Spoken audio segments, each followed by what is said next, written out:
बाक्सानि सालबारियाव फिन आरोबाव ड्राग्सनि हेंथायै नायबिजिरदों सालबारि पुलिसा।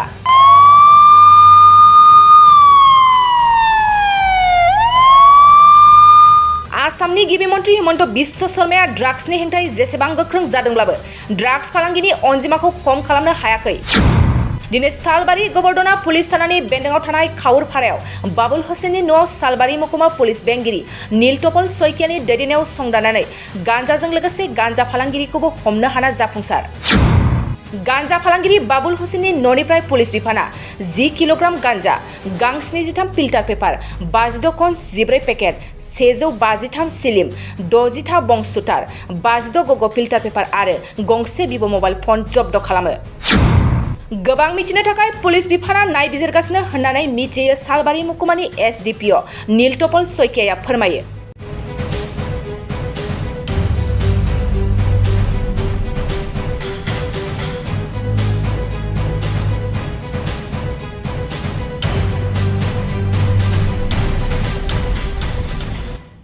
मोनसे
सुबिदा बर' आरो एसामिस मोन्नैबो बिजोंनि 8, 9 आरो 10 थाखोनि बिगियान, सानखान्थि आरो इंराजि आयदायाव अनलाइन टिउसननि सुबिदाखौ होगोन।